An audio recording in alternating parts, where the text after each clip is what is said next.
Today's show is sponsored by Yafa Bay and her Spirit of Tepereth Marketplace. For you and your naturally special gifts, we of the Spirit of Tepereth, through our metaphysical market located at 1273 West Broad Street in Columbus, desire to provide you guidance and support through this, your life's journey. We provide tools such as candles, incense, charms, jewelry, wall hangings, oils, crystals, and much more. We look forward to spiritual growth with you at the Spirit of Tepereth. You can find all our sponsors' information in the show notes on our website. Now let's start the show. The controversial group leading in charge, ADOS, or the American Descendants of Slavery. The controversial group ADOS. ADOS, or the American Descendants of the controversial group ADOS. ADOS, the American Descendants of the controversial group ADOS. The controversial group ADOS. Welcome to the Articles of ADOS podcast, a weekly show where we bring you undiscussed news, articles, and information important to the American descendants of slavery, our friends, and our allies. This is episode 6. I'm your host, Lisa Todd, along with my co-host, Daud Giazan. I just want to take a quick pause and say, we made it. We have. Yes, we got through our pre-recorded shows, and we are now reporting the news that occurred within the past week. We want to thank everyone who has followed, shared, and subscribed to the podcast so far. You are 6 shows in, and if you are still here, you really rock with us, and we appreciate it. Most of you don't know that during that time, we did a lot of testing to see what works. We added things, cut things out. We've changed mics, made segment changes. I mean, you've witnessed our growth even in that short time span, and we are working every week to continue to bring you a great show.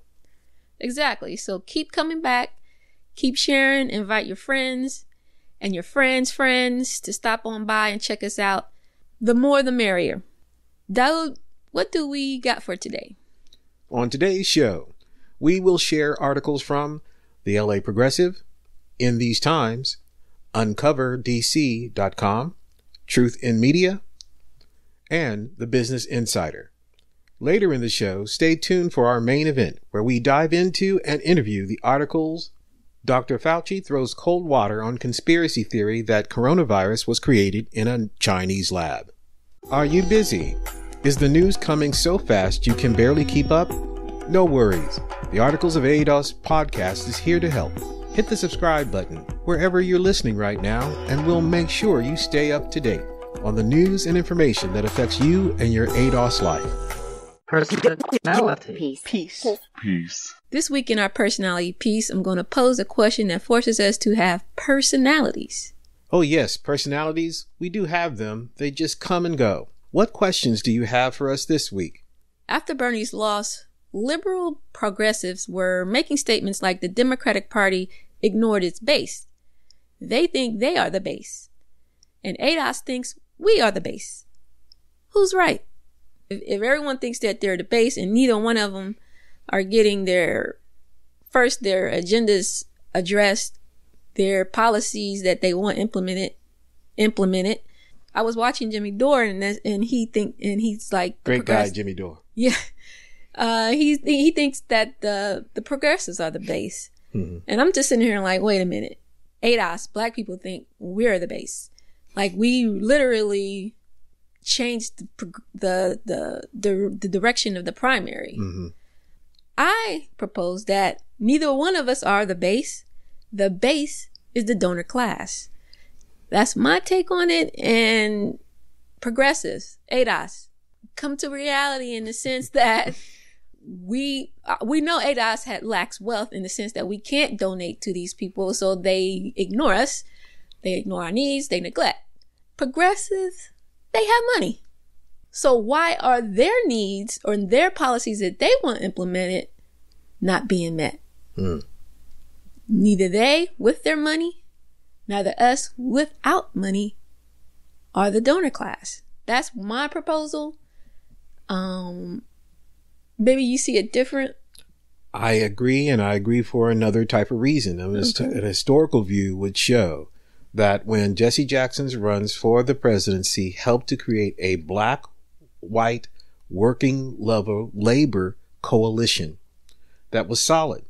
But this was undermined by Al Gore and Bill Clinton's sellout of the Democratic leadership to finance capital and the emerging technologies that we now know today as Silicon Valley.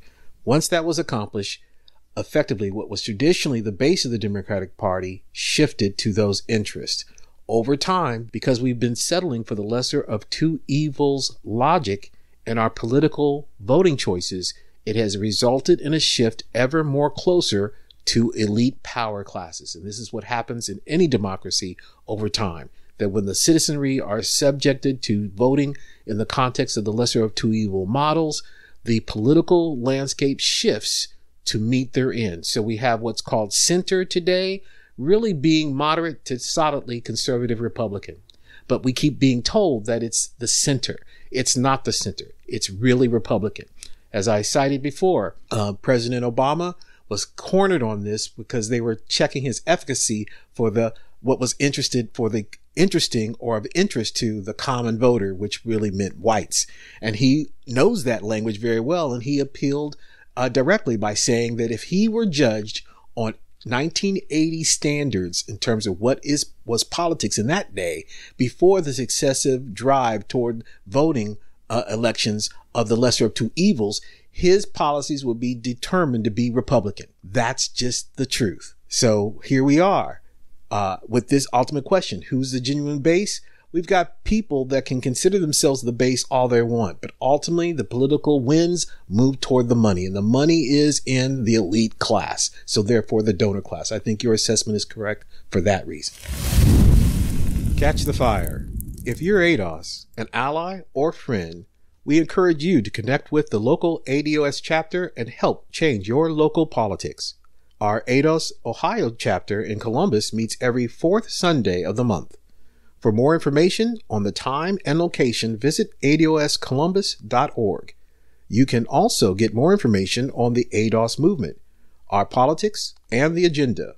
Please visit ados101.com.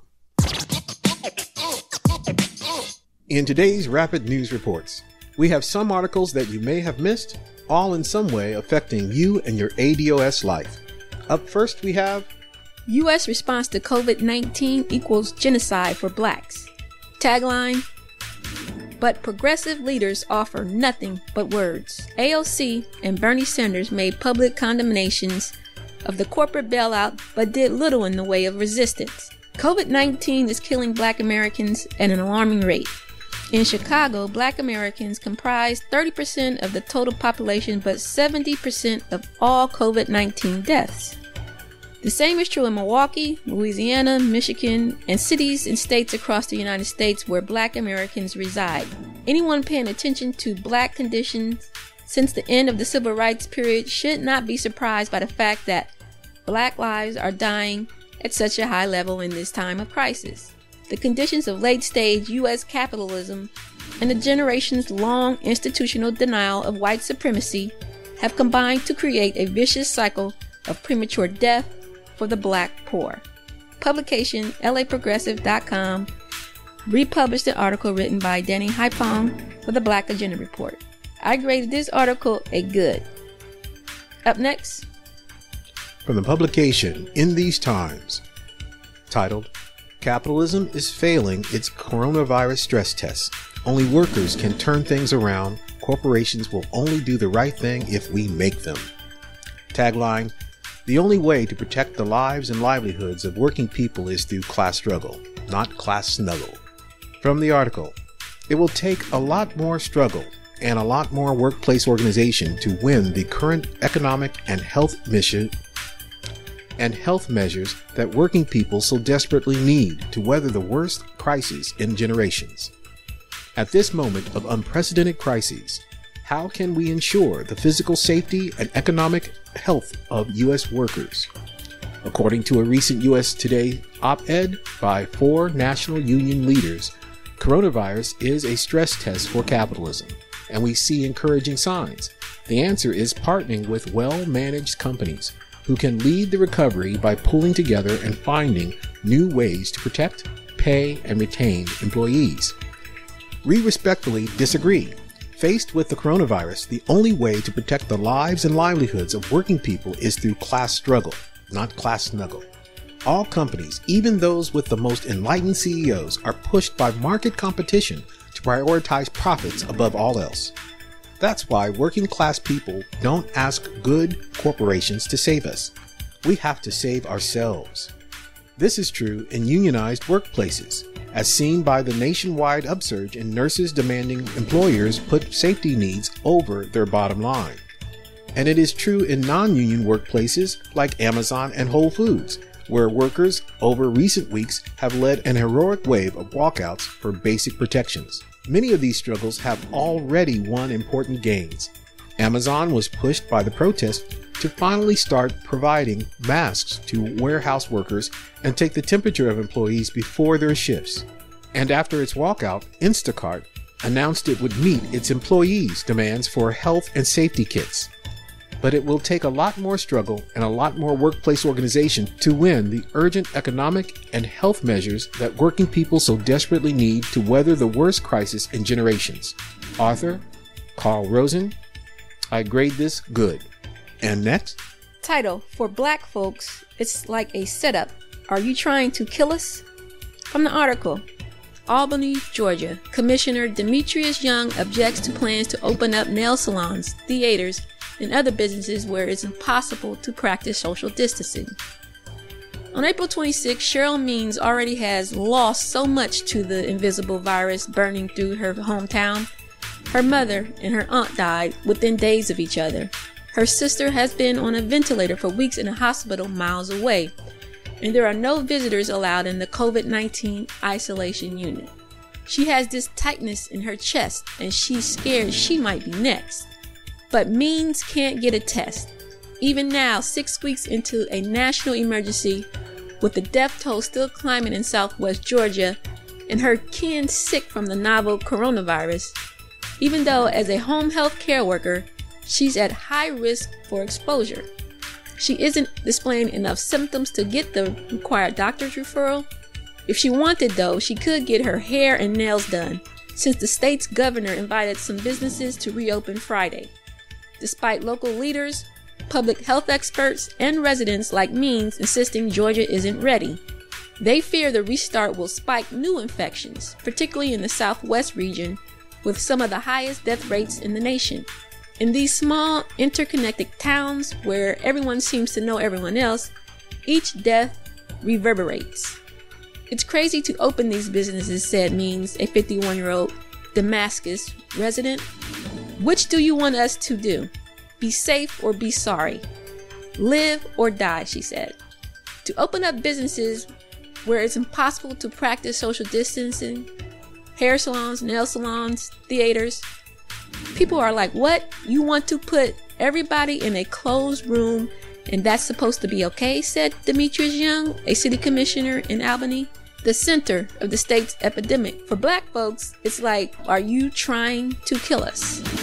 This comes from the Washington Post, author Kevin D. Lyles, and I grade this article a good.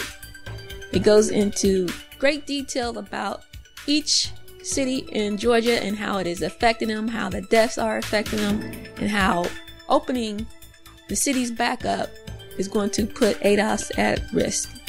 And up next, from the publication uncoverdc.com, titled Sweden Shatters Lockdown Model as Curves Stay Flat. Population found exposed but not sick. German MD calls corona lockdown measures collective suicide based on a spook. From the article, never before has Nothing Happened been a bigger story. The press conference was on the website of the Swedish Health Ministry, posted April 22nd, and ran just over 45 minutes. The controversial health minister of Sweden, Anders Tegnell, and colleagues revealed the latest results of the Sweden COVID model, which, as we all know, did not lock down, did not quarantine. What made it riveting was this. There is no crisis, no death spikes, no national emergency, no shortage of hospital beds. Listening to the press conference twice and transcribing every word was like watching paint dry. And with each passing moment, the story became clearer and clearer to me. Sweden can save the world right now. It's not easy to get the real story out of Sweden. You will see many histrionic headlines from international media claiming Sweden is headed straight over a cliff, led by a maniacal health minister, Anders Tegnell, from FHM, the People's Health Authority. Call these voices Corona Davidians, a kind of secular doomsday cult. Many of us have been watching the numbers coming out of Sweden, especially this last week, as though our lives depended on it. And maybe they do. But will anybody ferry the Swedish good news to the President of the United States? Sweden, led by Tegnell and his colleagues at FHM, went its own way, to the shock of the world, and created its own model to achieve national herd immunity. Moderate social distancing was advised, but not enforced, and the focus was on protecting the elderly. Businesses were advised to limit density of crowds. Schools were not closed. Life went on. It's working. The curve is very flat, really since the beginning of April, and that's very good news, Tegnell said. It's very good news there's no rise in cases in Stockholm at all. Tegnell said Sweden has fanned out with regional testing, and they are finding that about 1/3 of the populations tested are positive and not sick, while 2/3 have never been exposed. We've started testing a lot of healthcare professionals, he said. The number of deaths, he said, is very complex and hard to get at, to see how many deaths may be COVID-19 and which ones are not. In Sweden, like it is in the rest of the world, those who died had comorbid conditions, were over 65 and many over 80 or even 90 years old. The main comorbidities were diabetes, hypertension, chronic heart and lung conditions, and obesity. A total of 1,536 sought medical care for COVID-19, and all told, 1,209 people have been hospitalized. No children have gotten any form of what is called COVID-19 in Sweden. Author Celia Farber, I grade this article excellent, in that it identified another approach to dealing with the pandemic, as advised by many scientists who were ignored in the American marketplace of ideas in news coverage. They were purposely done so to force us into the situation we are now in. And so I personally am glad people are protesting about this situation, because here Sweden chose its own path based on science, and they're winning as a result. This within the context of this pandemic and quote unquote crisis. And next, Titled, Dear Black People, You Don't Have the Protections of White Supremacy. For about a week or so, thousands upon thousands of white fascists under the guise of freedom have been storming state capitol buildings with rifles, protesting opening their states back up and returning to business as usual. Somehow they are convinced, maybe due to 4chan back-channel discussions, that there is some deep state conspiracy going on and that the COVID-19 pandemic is fake news. While they are protesting, I must make it clear to black folks that we do not need to get caught up fighting this battle. Our only fight at the moment is to get the government to do right by our communities in regards to financial and medical stability. It is not our place to fight to reopen the government and expose our families to a virus that has no cure. Here are a few of my reasons as to why this is not our fight. Number 1, these folks do not care about your health. They care about money. Number 2, white folks are quick to tell us that we should follow the law when unarmed black men and women are killed in the streets by cops, but they will defiantly go out and break the law with convenience, knowing they will not suffer the same fate. Number 3, our government is proving that the only reason reparation hasn't been paid is because it doesn't have an effect on white people. Number 4, if they care so much about the government opening, let them go out there and die for the cause. We have suffered enough because of white stupidity and ignorance. Publication, medium.com. Author is Mark Stevenson. I graded this article a good. Mark was trying to warn ADOS that you may put yourself and your family at risk if you are not social distancing, and that if you are protesting, you do not have the same protections as those standing on the steps with the guns and the rifles. They are allowing them to do that, but would never allow us to do that. Up next. Entitled, Fauci's NIAID gave $3.7 million to Wuhan lab to study coronavirus in bats? From the report, I want to talk about this new report that's coming out that indicates about $3.7 million flowed from the National Institutes of Health here in the US to the Wuhan lab in China. The same lab where many people have said that this is where the coronavirus first originated. Remember, the Chinese claim it actually came from a bat that was sold in the market. Now we have new information that indicates that the Wuhan lab that was studying coronavirus was also conducting experiments on bats from about 1,000 miles away from Wuhan. Those bats were collected from caves and were transferred back to Wuhan and were being researched for experiments directly related to studying coronavirus. That lab is only 20 miles away from the market, where the Chinese government claims the coronavirus first came from.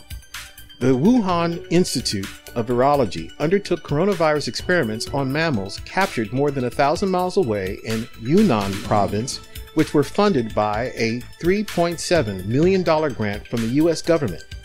Sequencing of the COVID-19 genome has traced it back to bats found in Yunnan province caves, but was first thought to have transferred to humans at an animal market in Wuhan. The revelation that the Wuhan Institute was experimenting on bats already known to be the source of COVID-19 and doing so with American money has sparked further fears that the lab, not the market, is the original outbreak source. Whistleblowers in China had first indicated that the coronavirus had originated in a lab, not in a market, and that experiments were being done on animals, specifically on bats, then allowed to get out and into the public. Now this has already been out there. Now the media has tried to squash this by calling it a conspiracy theory. We also know that AID, the DePaul NIAID associated with the National Institutes of Health, of which Dr. Anthony Fauci is in control, had already been conducting experiments with the Wuhan lab in the past in regards to the coronavirus.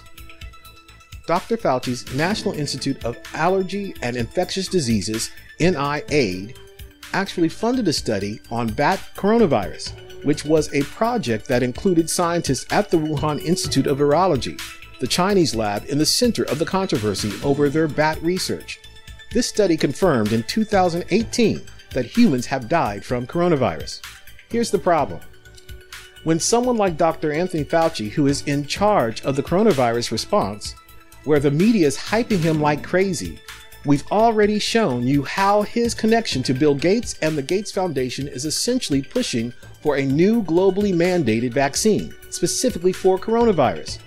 And also, if Dr. Fauci cannot be honest with the public about his work in the past, and if he has not been honest in the past about his connection and work in this lab, then Fauci has to go.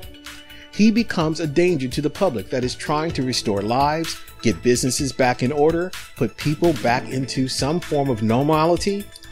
Yet if it is his organization that helped to fund the research that started this whole thing, and that has not been disclosed, it is disgraceful. Author Ben Swan. I grade this excellent. And that's it for this week's Rapid News. All articles featured will be posted in our Facebook group and in the show notes on our website. For those of you who have asked for more information on how to support the podcast and offered to donate, we thank you. Here's how listeners can support the show. 1, you can subscribe to the podcast. That's easy. It's free. Leave a rating and a comment and follow our social media pages. 2, advertise with us. We accept sponsors of the show and would love to promote your business, your book, or whatever it is you want to share with our listeners. Just email us for more information. And 3, you can sponsor the show by joining our Patreon. All information is on our website at articlesofADOS.com. For those of you who subscribe to our Patreon, you will receive exclusive content. That means for your eyes and ears only. Don't tell anybody. And we even have packages with promotional items. What's that? Stuff with our names slapped on the side of it. So head to Patreon where you can support the show for as little as $2 a month. And let us not forget our friends at Cash App. $ Articles of ADOS works and is always open for business. And if people claim that we're just grifting, then kiss my beep. You can choose to knock that out. You want beep in there? Yeah. Okay. Time now for the main event. The idea that we are now a few days away from a new administration, given, as you heard from the introduction, that I have been around for a while and have had the opportunity of serving in 5 administrations, I thought I would bring that perspective to the topic today, is the issue of pandemic preparedness. And if there's one message that I want to leave with you today, is that there is no question that there will be a surprise outbreak. The thing we're extraordinarily confident about is that we are going to see this in the next few years. Thank you. How can a man who's giving, any person who's giving global advice for health, own a patent in the solution in the vaccine? Isn't that a conflict of interest, or shouldn't it be? It is a conflict of interest. This week's main event, we will interview the article entitled Dr. Fauci Throws Cold Water on Conspiracy Theory That Coronavirus Was Created in a Chinese Lab, from the publication Business Insider. Author, John Haltenwanger. Lisa will ask the questions, and I will give the answers. So let's dive into it. My first question is, so you believe Dr. Fauci has thrown cold water on the idea that coronavirus originated or was the source of human infection for the spread of COVID-19? How so? Because Dr. Fauci, who is the nation's top expert on infectious disease, has determined, based upon the available evidence on the origin of the virus, that the transition to human infection is totally consistent with a jump to species from an animal to human. While your response sounds official and scientific, that doesn't answer the question. The idea that the infection took place at a lab is still valid, because animal to human transmission could have also taken place there, correct? Dr. Fauci, the nation's top expert... You've already established that. Why are you repeating it? Well, on Friday, the nation's top expert on infectious disease rejected a conspiracy theory that the novel coronavirus was created in and escaped from a Chinese lab. While at the daily White House press briefing, Dr. Fauci was asked, could you address these suggestions or concerns that the virus was somehow man-made, possibly came out of a laboratory in China? To which Dr. Fauci responded, there was a study recently that we can make available to you, where the group of highly qualified evolutionary virologists looked at the sequences there and the sequences in bats as they evolved, and the mutations that it took to get to the point where it is now is totally consistent with a jump of a species from an animal to a human. Well, it is true. Sequencing studies did prove that the virus in its natural state jumped from a bat species found in caves located in the Yunnan province. Dr. Fauci, however, provides no evidence in his response, where he used a lot of scientific innuendo and jargon. He still didn't answer the question as to the lab being the source of the virus' natural state to jump from animal to human infection, correct? Dr. Fauci underscored in his remarks that the studies of the virus genome have strongly indicated that it was transmitted from an animal to a human rather than created or enhanced in a laboratory setting, as a review in a scientific journal found. True. The question the reporter you chose to cite did in his question state that the virus was man-made. However, you chose to use that question in your article, meaning that the virus in its natural state, not being man-made, would also be kept at the lab. So by choosing a question that informs the reader that the virus at the lab was manipulated in some way, which then jumps to humans, is an inaccurate notion, because the virus in its unmanipulated or natural state would also be at the lab to be used in comparative studies or as a source of future experiments. Isn't this correct? Reporter John Haltenwanger has no comment. So attempting to get the reader to think that the Chinese lab in question can be ruled out and that has been cold water debunked is a false conclusion. given that the lab would also house or contain the bat virus in its natural state, correct? Reporter John Haltenwanger has no comment. To support this line of reasoning, did Dr. Fauci himself state, and I quote, "We do not believe that any type of laboratory-based scenario is plausible." Well, here Dr. Fauci uses the term believe. That's right. Well, with his references to scientific studies and use of scientific jargon, why does he use the term believe as such an important part of his statement? Reporter John Haltenwanger has no comment. Isn't it true that Dr. Fauci is familiar with the Wuhan lab in question? How so? It's been reported that Dr. Fauci personally authorized and sent $3.7 million to the Wuhan lab that is suspected of being the flashpoint of the human contact with the bat virus, and that the millions granted to this lab just 20 miles away from the market that Chinese officials claim was the flashpoint were directed specifically to research bat virus that could be used as a source for what we now know as SARS-CoV-2 or the coronavirus. Reporter John Haltenwanger has no comment. In addition, it's been reported that Chinese whistleblowers have come forward identifying the lab as the source of human contact with the coronavirus. For some reason, this has not been widely reported in the American press. Also, are you aware that this same Wuhan lab has security problems dating back as recently as 2018? And what are your responses to these very serious issues and concerns? Reporter John Haltenwanger has no comment. How do you not question the violation of ethics given what's been reported, Mr. Haltenwanger? What do you mean? Obviously, there's been a violation of ethics here, sir, given Dr. Fauci's connection to the lab. How can you, sir, with an honesty claim that Dr. Fauci has thrown cold water on a conspiracy theory when Dr. Fauci has a vested interest in the very same lab? Isn't this a conflict of interest in your reporting? Reporter John Haltenwanger has no comment. It is good that you do report in this article that despite Dr. Fauci's claims that he believes there is nothing to the Wuhan lab being the source of human infection in China, that despite his stance, there is still an investigation into its legitimacy. Thank you. Yet finally, instead of answering these critical and relevant questions I've posed to you, you spend about 40% of the remaining article on how Trump and fellow Republicans are spotting the Wuhan lab's conspiracy theory when you know Dr. Fauci's conflict of interest in this matter. Did you craft this final portion of your article in a way to drive public opinion away from such critical questions by focusing your readers' anger and resentment about Trump and how he's inadequately handling the crisis?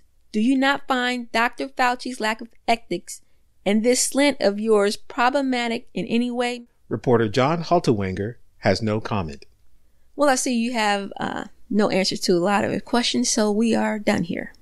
Well, that completes this interview. Listeners, you can read the full article on our website in this week's show notes. Coming up, we have the commentary on this article. Did we like it? Did we hate it? Stay tuned. Liking the show so far? One of the best ways to support this show is to leave us a rating on iTunes. This podcast is made possible by listeners like you, and we thank you for your support, and we thank you for clicking that subscribe button. You're family now, so come on in and make yourself at home. All right, so what do you think of the article? It was a poor article. I suggest you do read it to gain an interest into how modern propaganda works. Joseph Goebbels is happy from hell as this type of propaganda is used to shape public opinion more than it is done to really inform the public about what's going on. So from the top, the article is headline how Dr. Fauci is throwing cold water on the conspiracy theory. So how is he dousing the hot conspiracy theory with cold water? He's doing so by alluding to scientific studies that buttresses the idea and notion that a manipulated virus is not the cause or the source of infection to humans, when the reality is both a manipulated form of the virus and the virus in its natural state would be located at a freaking lab. You're not even supposed to acknowledge that in your reasoning, and he never alludes to it. This is why during the question and answers, it is pointed out by Lisa's fantastic questions how he's saying the word belief. He's saying the word belief after citing all this scientific background supporting his contention and throwing cold water on the conspiracy theory. So why does he rely on the word belief? Why can't he say incontrovertible evidence? He can't say that because he did not analyze all the possibilities, one of which was the virus being in its natural state at the lab. So he's given himself an out in case they get confronted with all this and have to report to a committee hearing where they'll say to him, you supposedly throw cold water on this conspiracy theory. And he can say, well, I did say believe. That's his out. So he can say he believed that the virus was not at the lab and therefore the jump to human infection was possible because he never considered that. So all you got was what he did consider. What he did consider that if it was at a lab, it was manipulated. And thus they relied on that question. They could have asked another question. Did any form of the virus in its natural state or man-made be located at the lab? Notice that question can't be asked because Mr. Fauci could not incontrovertibly respond to that question. But he could say that, no, there's definite evidence it wasn't man-made that made the jump to infect humans. And there he can cite all the studies all day, while at the same time never answering the freaking question. And that's why this is a propaganda piece, meant to manipulate public thought about the idea that this could not have come from a lab.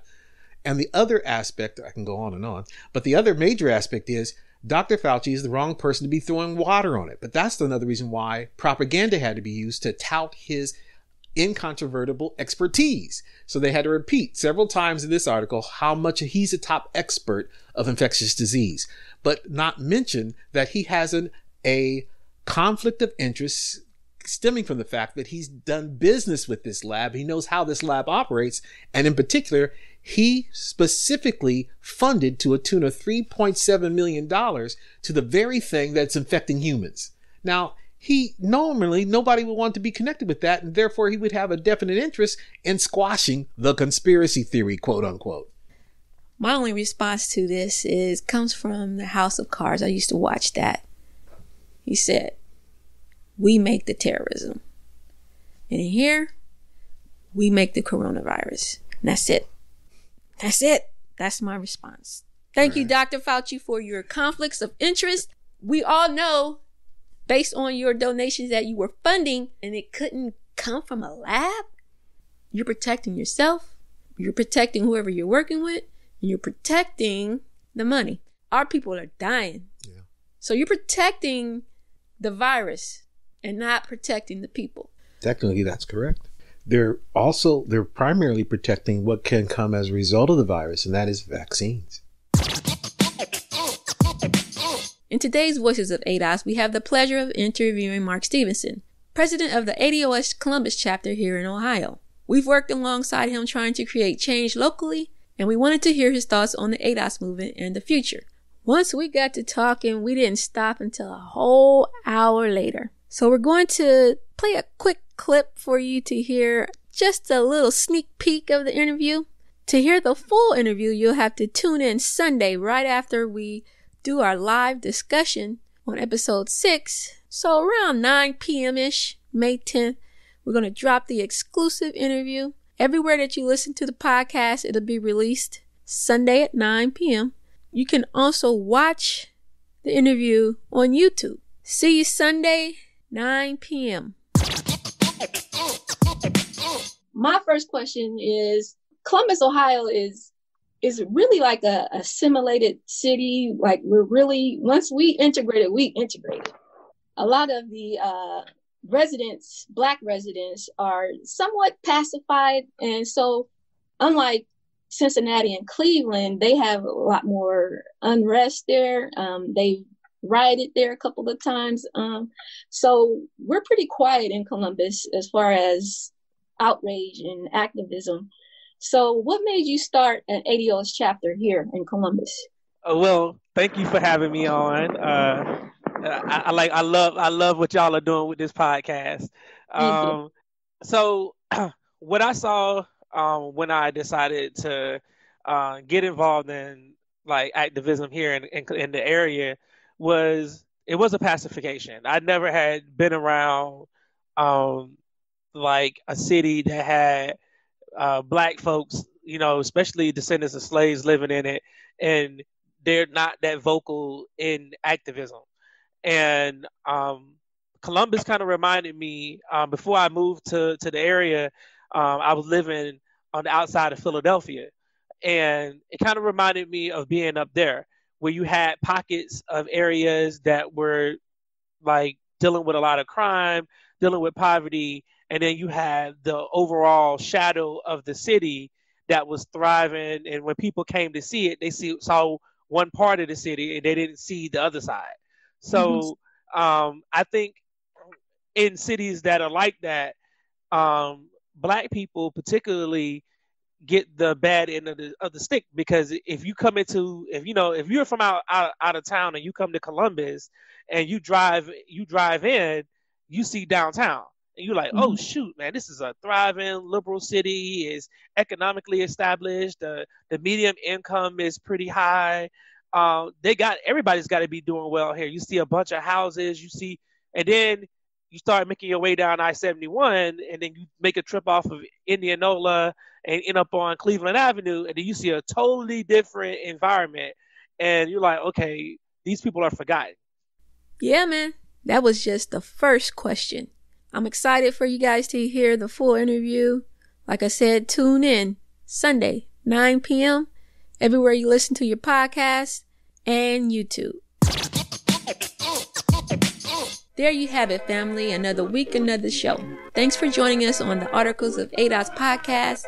Make sure to visit our website, articlesofados.com, where you can join our mailing list, see the show notes for today's episode, and to leave us a voice message to be featured on the show. Now that you're family, we'd love it if you liked our Facebook page and joined our private Articles of ADOS group. This is where you can connect with other listeners, give feedback, and share articles you would like us to discuss. Wait, we got more. That's right. Every Sunday at 8 p.m., we go live to our Facebook group, YouTube, Twitch, and Periscope to discuss this week's podcast. So join us for great content and conversation. So, family, if you have questions, comments, or feedback, you can ask us live every Sunday at 8 p.m. or send us an email to listeners@articlesofados.com. Be sure to tune in every Thursday for a new episode of Undiscussed News you may have missed. Until next time, peace.